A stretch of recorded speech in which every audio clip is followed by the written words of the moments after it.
આંતરજ્ઞાતીય લગ્નના મામલે શરૂ થયેલો આ મુદ્દો ગઈકાલે ધીંગાણામાં પરિવર્તિત થયો, જેની અંદર 6 થી વધારે લોકો ઘાયલ થયા।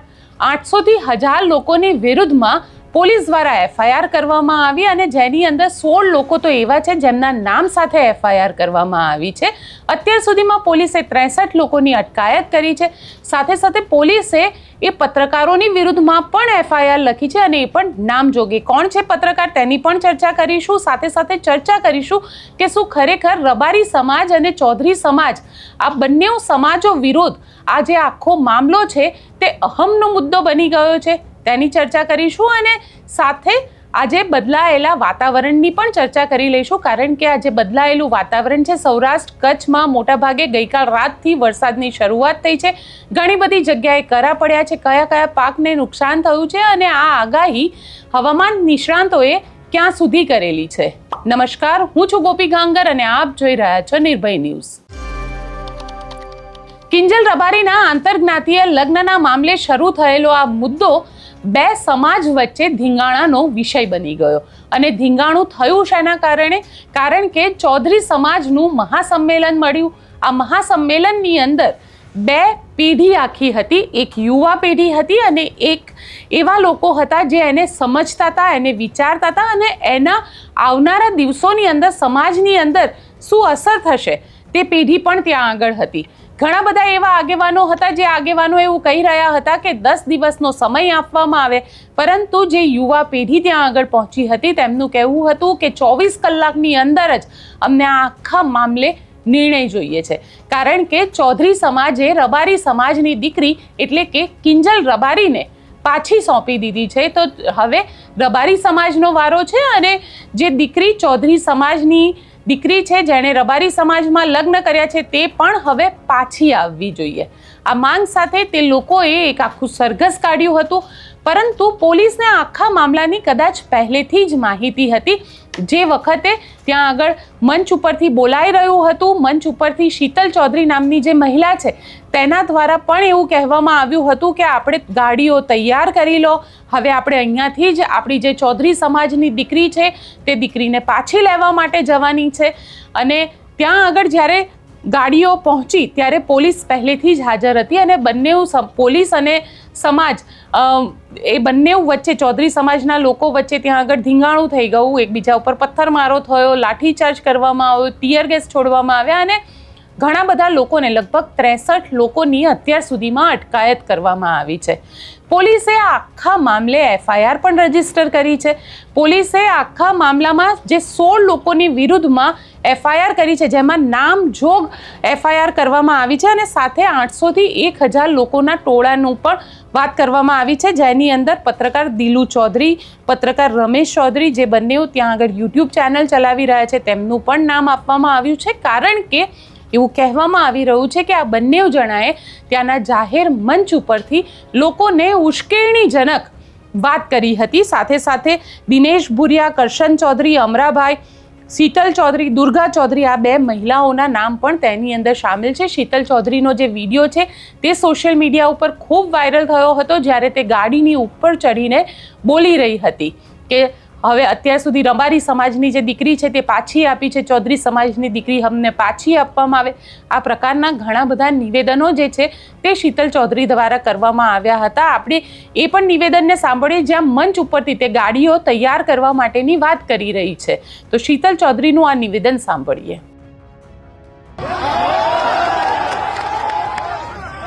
જે મેઇન મુદ્દો છે તો કોઈને બોલવા નથી, બોલો એમ કે છે કે અમે આ કર્યું, અમે આ કર્યું, એટલે તમે શું કર્યું એ જોવા નથી અહીંયા ભેગા થયા। અહીંયા માટે અમે અમારું ઘર મૂકીને આ બધાનું ઘર ને કામ મૂકીને એટલા માટે આવ્યા છીએ કે એક સમાજના દંપતીને ન્યાય અપાવીએ।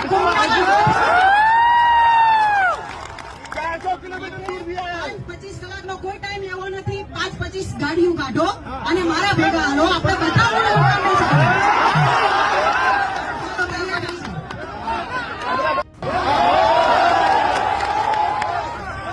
જે મેઇન મુદ્દો છે તો કોઈને બોલવા નથી, બોલો એમ કે છે કે અમે આ કર્યું, અમે આ કર્યું, એટલે તમે શું કર્યું એ જોવા નથી અહીંયા ભેગા થયા। અહીંયા માટે અમે અમારું ઘર મૂકીને આ બધાનું ઘર ને કામ મૂકીને એટલા માટે આવ્યા છીએ કે એક સમાજના દંપતીને ન્યાય અપાવીએ। કિલોમીટર દૂર બી આયા 25 કલાકનો કોઈ ટાઈમ એવો નથી. 5-25 ગાડીઓ કાઢો અને મારા ભેગા હાલો. આપણે બતાવો ને એવું કામ છે.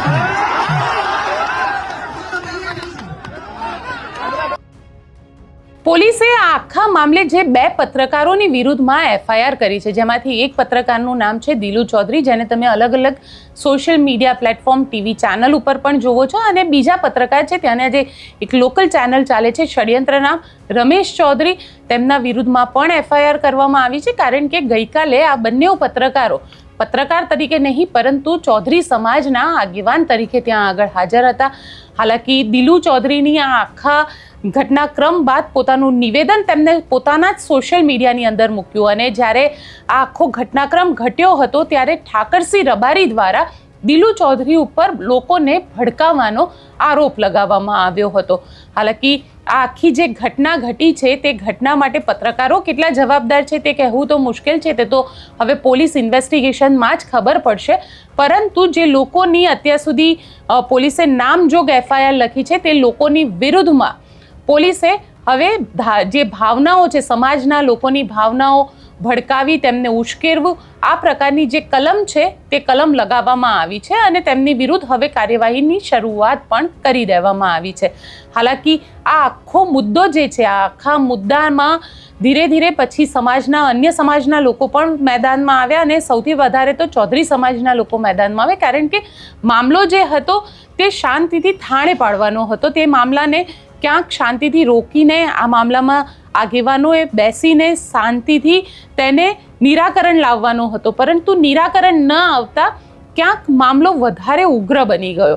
આજે આ આખા વિષય ઉપર જે અણદાભાઈ ચૌધરી છે તે અણદાભાઈ ચૌધરી દ્વારા નિવેદન આપવામાં આવ્યું, સાથે જે ઈજાગ્રસ્ત છે આ આખા મામલામાં તે ઈજાગ્રસ્તોનું પણ નિવેદન આવ્યું. એટલે પહેલાં આપણે ઈજાગ્રસ્તોનું નિવેદન સાંભળીએ, ત્યારબાદ અણદાભાઈ ચૌધરીનું નિવેદન પણ સાંભળીએ. 2 દિવસ પહેલા હું વિડીયો બનાવ્યો હતો અને આજે સંમેલનમાં અમે હાજર રહ્યા, અને સંમેલનમાં અમે હાજર રહીને ત્યાં ગામમાં ગયા અમારો હક લેવા, પરંતુ અમે શાંતિથી અને એ રીતે એક વર્તનથી અને એક સંસ્કારથી અમે વાત કરી રહ્યા હતા. છતાં પણ નિર્ણય લેવાના એક બહાનું કરી અને અમને ગામમાં બોલાવ્યા. પછી એમને કીધું કે ભાઈ અમારા આગેવાનો આવે છે, તમે રાહ જુઓ. તો અમે રાહ જોતા હતા અને એમના કોઈક આગેવાન આવ્યા પણ, અને પોલીસ પણ હાજર હતી, પોલીસ ખાસી સંખ્યામાં હાજર હતી. છતાં એમને અમને છેતરીને પાછળથી ઘા કર્યા. અને ભાઈ મારે બીજું કોઈ કહેવું નહીં, પણ બનાસકાંઠાના કોઈ પણ ચૌધરીનો આજ પછી મારા ઉપર હું વિશ્વાસ ઉઠી ગયો છે મારો. અને આ જે રૂની ગોમ 64 નું એક ગોળ, એને મારે એટલું જ કહેવું કે ભાઈ તમારો 64 નો ગોળ આખા ચૌધરી સમાજમાં સૌથી મોટો ગોળ, છતાં તમે 64 જણા નતા અને હતા તો એ તમે શું કરી નાખ્યું? તમારા 3 થી 4 સમાજના યુવાનો ઘાયલ થયા, છતાં તમે ઉભા રહ્યા, તમે કશું ના કરી શક્યા. અને પોલીસને પણ એટલું કહેવું કે તમે પોલીસ એક અમને પ્રોટેક્શન આપે, પણ ગુજરાત પોલીસને થઈ ગયું શું કે અમને કોઈ પ્રોટેક્શન નહીં આપી શકતું. અને ટીયર ગેસ પણ મારા સમાજના લોકો જે મને બચાવવા આવતા હતા એમના ઉપર છોડ્યા. એ તો કઈ રીતની ભાઈ એક પેલું કહેવાય તમારું. બીજું પોલીસનું આજે એક તરફી એક વર્તન જોવા મળ્યું, એનું મને બહુ જ દુઃખ થયું.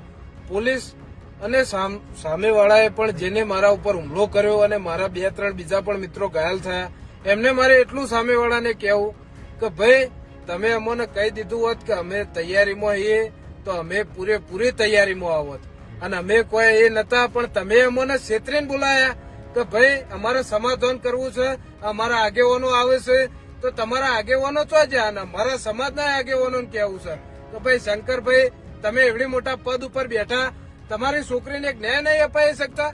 અને ન્યાયની વાત તો પણ છોડો, પણ તમારા સમાજના ઉપર પોલીસ અને સામેવાળા સમાજના લોકો છેતરીને હુમલો કરે તો હે તમે કશું નહીં કરે. અને આ લોહિયાળો મારું આટલું લોહી, મને કશું પણ મારું લોહી વહ્યું એનું એક પણ આટલું પણ દુઃખ નથી, અને મને વાજ્યું એનું પણ દુઃખ નહીં. સમાજ માટે કર્યું હું. દુર્ગાબેન કરીને અમારો એક બેન જે આવ્યો તો એમની તમે ગાડી તોડી અને એમને પણ હુમલો કર્યો એમના ઉપર.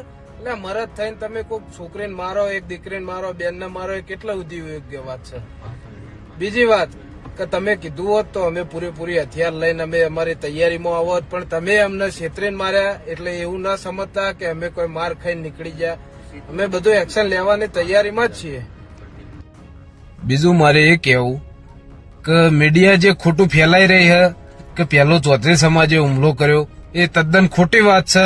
પહેલો હુમલો યુવાના દ્વારા કરવામાં આવ્યો. પહેલો હુમલો અમારા એક બૂન, એક અમારા બેન પર હુમલો કરવામાં આવ્યો.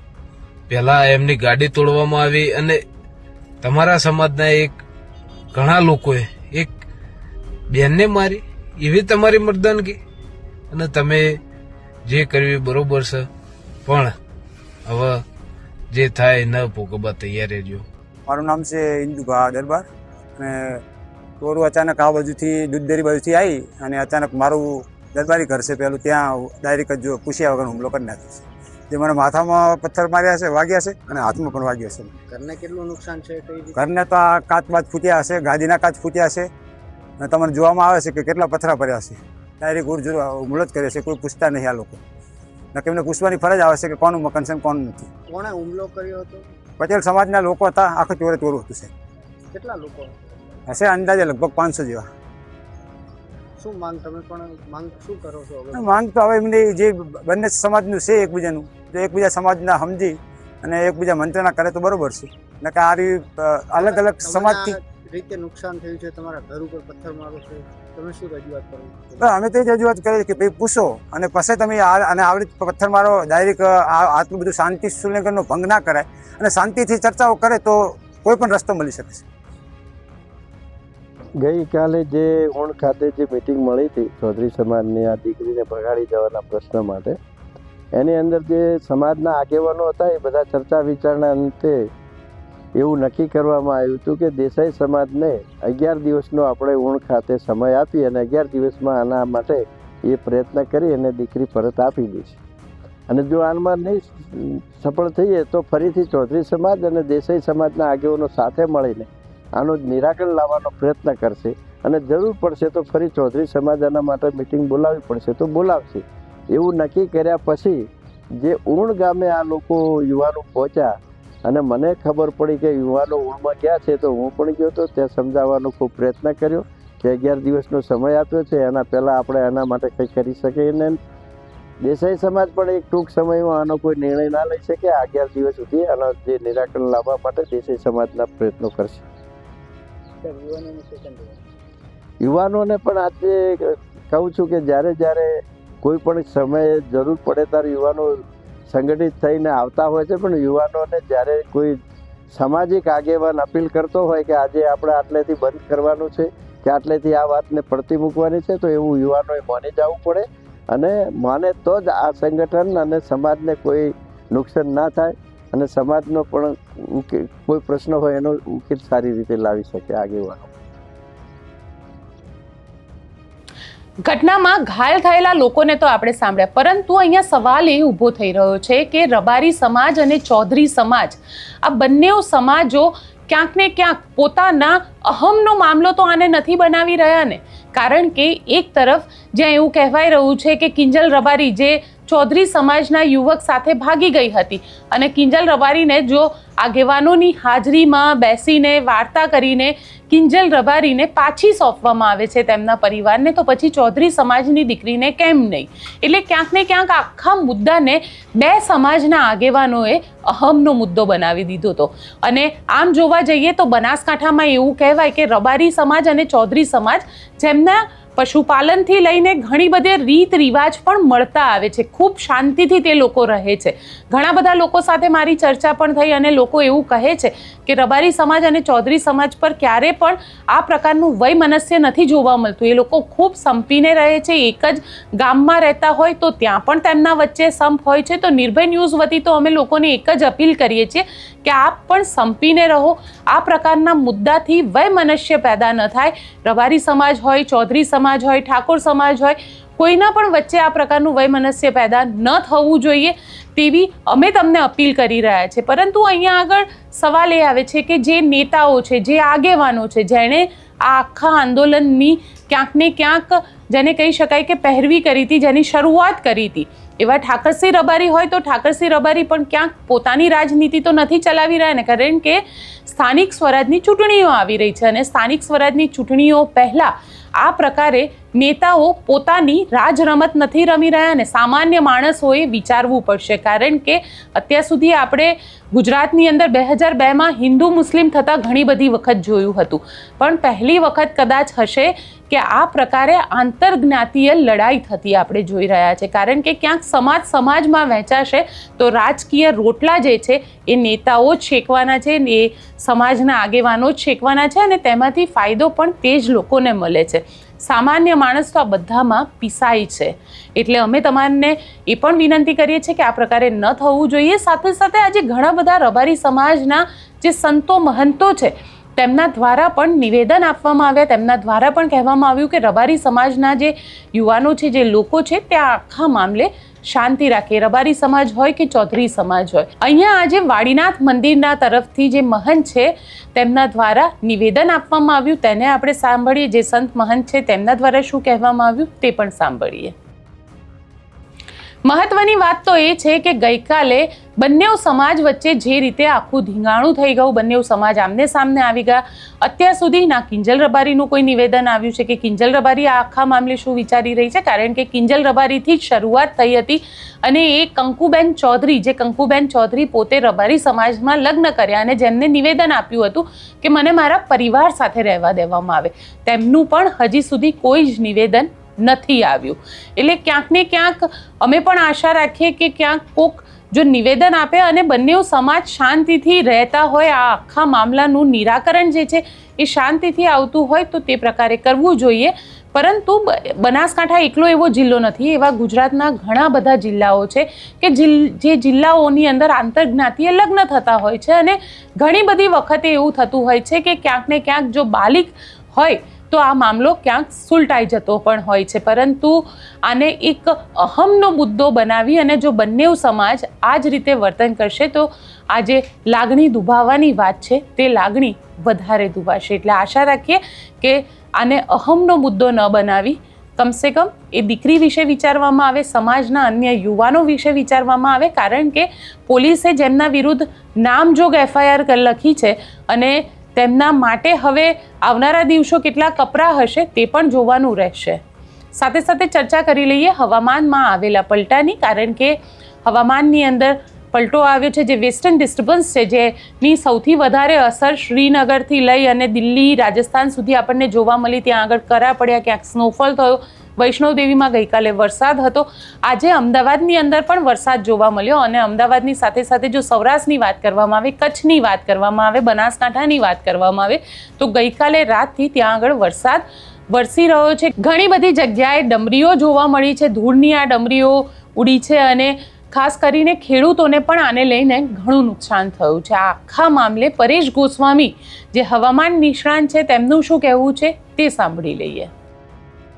પરેશભાઈ, તમારી પાસેથી જાણવા માંગીશ, ભર ઉનાળે આ પ્રકારે જે સ્થિતિ સર્જાઈ છે એને લઈને આપ શું કહેશો અને ખાસ કરીને ખેડૂતોને કેટલું નુકસાન છે? ચોક્કસથી બેન, જોવા જઈએ તો આમ તો આ માર્ચ મહિનાનું ત્રીજું અઠવાડિયું ચાલી રહ્યું છે ને એમાં પણ જે આ ઉનાળાની શરૂઆત થઈ હતી અને ઉનાળાની શરૂઆતમાં એક હીટવેવનો રાઉન્ડ છે આપણે આવી ચૂક્યો છે, જેની અંદર 9 થી 13 માર્ચ વચ્ચે અનેક જગ્યાએ તાપમાન છે 41 ડિગ્રી, કોઈ જગ્યાએ 41 પ્લસ થયું હતું.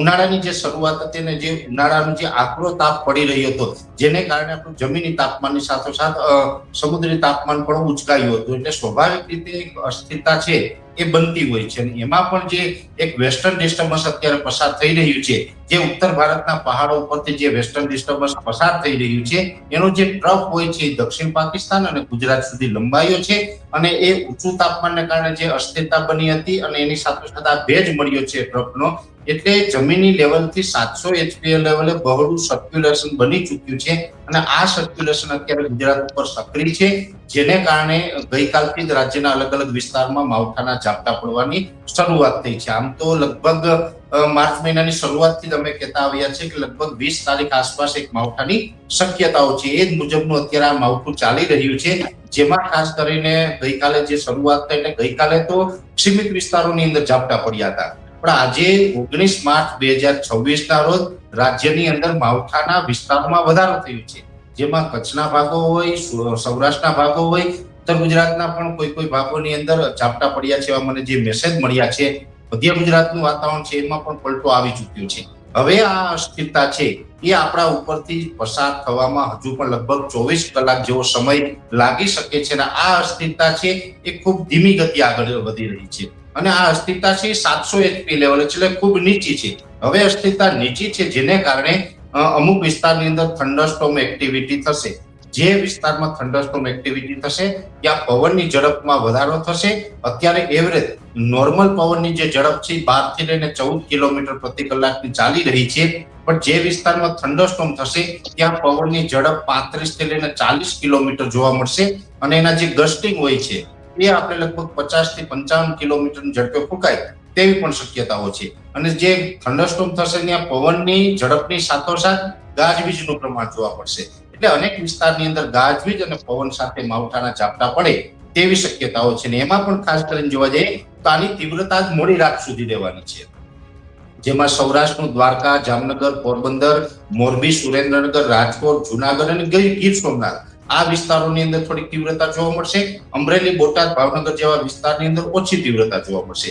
એ સાથે જે કચ્છના ભાગો છે, આમ તો કચ્છના ભાગોની અંદર પણ લગભગ 24 કલાકથી વરસાદ પડી રહ્યો છે અને હજુ પણ લગભગ આવતીકાલે 20 તારીખે સવાર સુધી કચ્છના અલગ અલગ વિસ્તારમાં તીવ્રતા સાથે માવઠું થાય તેવી શક્યતાઓ છે. ઉત્તર ગુજરાતની વાત કરવા જઈએ તો ઉત્તર ગુજરાતમાં આજે અને આવતીકાલે પણ શક્યતાઓ છે. જોકે આવતીકાલે સૌરાષ્ટ્ર અને કચ્છની અંદર તીવ્રતા ઘટશે, પણ ઉત્તર ગુજરાતના ભાગોની અંદર કદાચ તીવ્રતા થોડીક વધી શકે છે, જેમાં વાવ-થરાદ, બનાસકાંઠા, પાટણ અને મહેસાણા જિલ્લો આ જે 4 જિલ્લા છે એની અંદર થોડીક તીવ્રતા સાથે માવઠું થાય અને ત્યાં પણ ગાજવીજનું પ્રમાણ વધારે રહે તેવી શક્યતાઓ દેખાઈ રહી છે. મધ્ય ગુજરાતની અંદર અમદાવાદ, ગાંધીનગર, સાણંદ, આણંદ, નડિયાદ, ખેડા, વડોદરા આ જે તમામ વિસ્તાર છે, કપડવંજ, એ તમામ વિસ્તારોની અંદર વધારે પડતા તો વાદળછાયું વાતાવરણ અને એકદમ ઝડપથી પવન ફૂંકાશે. કેમ કે અમદાવાદ જેવા વિસ્તાર હોય કે જે મધ્ય ગુજરાતના વિસ્તારો છે એ તમામ વિસ્તારોની અંદર પવનની ઝડપ થોડીક વધારે જોવા મળશે અને ત્યાં પણ માવઠાના ઝાપટા પડશે, પણ અન્ય વિસ્તારો કરતા ઝાપટાનું પ્રમાણ ઓછું રહેશે અને છૂટાછવાયા હશે. એકદમ અમુક વિસ્તારમાં હશે, અમુક વિસ્તારમાં ન હોય એ પ્રકારનો માહોલ ત્યાં પણ જોવા મળશે. અને જે વિસ્તારમાં મધ્ય ગુજરાતમાં ઝાપટા પડશે ત્યાં સ્વાભાવિક રીતે થંડરસ્ટોર્મ એક્ટિવિટીના ભાગરૂપે પડશે, એટલે પવનની સાથોસાથ ત્યાં ગાજવીજનું પ્રમાણ પણ જોવા મળી શકે છે. ખેડૂતોને આમાં જીરાના, વરિયાળીના આ બધા જે પાક છે જેને રોકડિયા પાક કહેવામાં આવે છે તેમાં ઘણું બધું નુકસાન અત્યારે જોવા મળી રહ્યું છે, કારણ કે અચાનક આવેલા આ વરસાદના કારણે ઘણા બધા ખેડૂતો એવું છે કે જેમના પાક હજી પણ ખેતરની અંદર છે અને તેમાં ભારે નુકસાન જોવા મળ્યું છે. જોઈએ સરકાર આની અંદર ખેડૂતોને કઈ રીતે મદદ કરે છે. સાથે સાથે રાજુ કરપડાએ વિસાવદરથી પોતાની જે યાત્રા છે, ખેડૂતો માટેની આ જે યાત્રા છે તે હવે શરૂ કરી દીધી છે. રાજુ કરપડાને પણ એકવાર સાંભળી લઈએ. અમે ભેળા હતા તો શું હતું, મને ફોન આવેલો વિસાવદરથી, 2 દી પહેલા જ ફોન આવ્યો મુનાભાઈ. એટલે મને કહેવામાં આવ્યું, રાજુભાઈ વિસાવદર કે દિવસે સભા? મેં કીધું 21 તારીખની સભા વિસાવદર છે. મને કે તે દિવસે તમારી હારે આવતા હતા ને હજી તમારી હારે આવવાનું છે, પણ બીજી એક વાત કરવાની હતી. મેં કીધું બોલો શું હતું? તો એમને મને એવી વાત કરી કે અમે તો હળીખમ અણવર જોઈને ભેળા આલ્યા તો વરરાજો તે દીએ નતો ગમતો, અને આવનાર દિવસોમાં પણ જે લોકો એવું સમજે છે કે અમે અમારી તાકાતથી ખેડૂતોની વાતો કરી વિધાનસભામાં 5-15 જણાને લઈ જઈને ચૂંટણી જીતવા નીકળ્યા છે, તમે જેની હારે દુશ્મની કરી છે ને એ ખેડૂતોના દિલમાં છે ને રાજુ કરપડા આવનાર સમયમાં એનો હિસાબ કરશે. મારા ખેડૂતો માટે એ દિવસે તે પ્રમાણિકતાથી લડતા હતા, આવનાર દિવસોમાં પણ પ્રમાણિકતાથી ખેડૂતો માટે લડવાના છીએ. ખેડૂતોના જે પડતર પ્રશ્નો છે એ તમામ મુદ્દે આગામી દિવસોમાં ત્યારે આ યાત્રા પૂર્ણ થયા પછી સરકારમાં રજૂઆત કરીશું. જે લગત ઓફિસો હશે ત્યાં પણ રજૂઆત થશે. આ વિસ્તારના જે પ્રશ્નો છે એની પણ યાદી તૈયાર થાય છે. એક ફોરેસ્ટ વિભાગની જે રજૂઆત છે ત્યાં પણ રજૂઆત કરીશું. અને આવનાર દિવસોમાં એક સૌથી પ્રશાસન પણ અહીંયા છે અને મીડિયાના મિત્રો પણ અહીંયા છે, ત્યારે એક મહત્વની વાત એ પણ કરું કે અહીંયા જ્યારે ભગવાન તુલસી શ્યામનું મંદિર એટલે સૌરાષ્ટ્રમાં અને ગુજરાતમાં સૌથી સુપ્રસિદ્ધ મંદિરોમાં જંગલની મધ્યે કોઈ મંદિર હોય તો મને એવું લાગે છે કે આખા દેશની અંદર જંગલની મધ્ય મંદિર અને આસ્થાનું કેન્દ્ર હોય તો એ તુલસી શ્યામ છે. તો પ્રશાસનને પણ વિનંતી કરીએ છીએ કે આ તુલસી શ્યામનું મંદિર એટલે બાબરિયાવાડના 42 ગામના ઈષ્ટદેવ તુલસી શ્યામનું મંદિર એટલે પૂરા સૌરાષ્ટ્ર અને ગુજરાતના ખેડૂતોની સાથે તમામ વર્ગ વેપારીઓનું આ તુલસી શ્યામનું મંદિર આસ્થાનું કેન્દ્ર છે. અહીંયા આવનાર લોકોને અડચણ ઊભી ન થાય એ પણ પ્રશાસનને કહીએ છીએ. અને આવનાર દિવસોની અંદર જ્યારે પણ અહીંયા કાર્યક્રમો થાય ત્યારે પ્રશાસન એને સહયોગ કરે, સપોર્ટ કરે, આ વિનંતી કરીએ છીએ. અમે નથી ઈચ્છતા કે પ્રશાસન સાથે અમારે ક્યારેય નાનું મોટું ઘર્ષણ થાય. એમાં પણ ઘણા બધા લોકો છે જે ખરેખર સુંદર શ્યામ ભગવાનને માને છે, જે સહયોગ કરે છે. આજે પણ મેં ઘણા બધા મિત્રોને પૂછ્યું કે કોઈ અગવડ નથી પડી, પણ મને જાણવા મળ્યું કે ના કોઈ અગવડ નથી પડી. ત્યારે પ્રશાસનના અધિકારીઓ કર્મચારીઓનો પણ આભાર માનીએ છીએ કે અહીંયા વ્યવસ્થા ગોઠવવામાં ખૂબ એમને સહયોગ કર્યો છે. ખાસ કરીને પાર્કિંગ વ્યવસ્થામાં પણ સહયોગ કર્યો છે. અને તુલસી શ્યામ જઈએ છીએ આ વાત સાંભળતાની સાથે એમને ક્યારેય કોઈની આજે રોકટોક નથી કરી. આવનાર સમયમાં પણ આવો જ સહયોગ મળતો રહે એ અપેક્ષા રાખીએ છીએ. બીજી એક મહત્વની વાત એ પણ છે કે અમે યાત્રાની શરૂઆત જ્યારે કરતા ત્યારે ઘણા બધા મિત્રોએ કહેલું કે તુલસી શ્યામથી શરૂઆત કરો છો, પણ ખરેખર આવડી મોટી પાર્ટીઓની સામે તમે પૂગી હકશો ખરા? હામાં ઢાળે હાલવાનું કામ શા માટે કરો છો? હામાં ઢાળે ગાડી નહીં ચડે. એમને મેં કહ્યું કે એ ચમત્કાર અમારા તુલસી શ્યામમાં છે. હામાં ઢાળે પગ ગાડી ચડશે. અને આવનાર સમયમાં તુલસી શ્યામ અહીંયા સુંદર શ્યામ ભગવાનને પ્રાર્થના કરીએ હામાં ઢાળે ચડાવવાની થાય તો બાપ તું ભેળો રહેજે, હામાં ઢાળે ગાડી ચડાવવી. અને ઇતિહાસ એના જ લખાણા છે. જેને હામાં ઢાળે ગાડીઓ ચડાવી છે એના ઇતિહાસ લખાણા છે. અરે કોઈ રાજકીય પાર્ટીના ફંડથી સભાઓ કરે, કોઈ રાજકીય પાર્ટીના ફંડથી બહારના રાજ્યોમાંથી, બહારની સરકારોમાંથી પૈસા લાવીને કોઈ રેલીઓ કરે, ખેડૂતોની વાતો કરવા માટે આવ્યા છે. હું તો એ કહું છું કે અમારા ખેડૂતો સ્વયંભૂ આયોજન કરી રાજુ ગરબડાની રેલી કરે છે ને એને જોરદાર તાળીઓથી અભિનંદન આપીએ. આવનાર સમયમાં પણ આવું સંગઠન મજબૂત રાખતા રહેજો. આજે ખરેખર 1 વાગ્યા કરતા ઉપર સમય થયો છે, તેમ છતાંય તમે ખૂબ મોટી સંખ્યામાં, હજારોની સંખ્યામાં અહીંયા ઉપસ્થિત છો. એ પણ હું વારંવાર કહું છું, જંગલની મધ્યની અંદર તમે ઉપસ્થિત છો.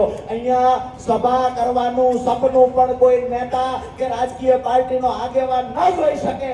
રાજુ કરપડા અહીંયા સભા કરીને બતાવી છે ને તમારા બધાનો પ્રેમ છે.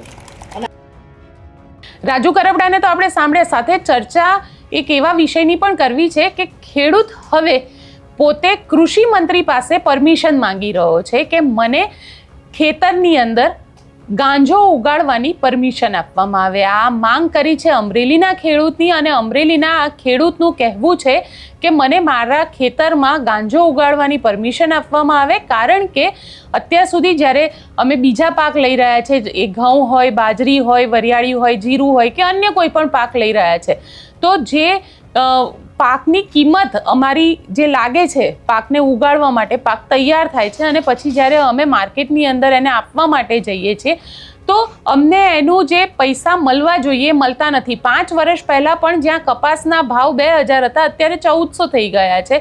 ઘઉં, બાજરી જેવા પાક જે છે, જે 5 વર્ષ પહેલાં પણ જેના ભાવ 1200 રૂપિયા હતા, તે ભાવ હજી પણ એના એ જ છે. એટલે સામે અમે ખાતર નાખીએ છીએ, ઇલેક્ટ્રિસિટી વપરાય છે અમારી, અન્ય ઘણી બધી મહેનતો થાય છે, મજૂરી જે આવે છે, ખેત મજૂરો, તે બધાના ભાવમાં વધારો થઈ ગયો છે. એટલે આ ખેડૂતે હવે માંગ કરી દીધી છે કે મને જે ત્યાં આગળ ગાંજો છે તે ઉગાડવાની પરમિશન આપવામાં આવે, તાકી અમને અમારા પાક સામે જે અમે મહેનત કરીએ છીએ, જે ઇન્વેસ્ટમેન્ટ કરીએ છીએ, તેમાં અમને એક સારું રિટર્ન મળી શકે. અને આ ખેડૂત અત્યારે બધા માટે ચર્ચાના વિષય બનેલા છે. તો આજનો આ રિપોર્ટ આપને કેવો લાગ્યો મને કોમેન્ટ બોક્સમાં ચોક્કસથી લખીને જણાવજો. અને અમારી ચેનલ નિર્ભય ન્યૂઝને લાઇક, શેર અને સબસ્ક્રાઇબ કરવાનું ભૂલશો નહીં. આભાર.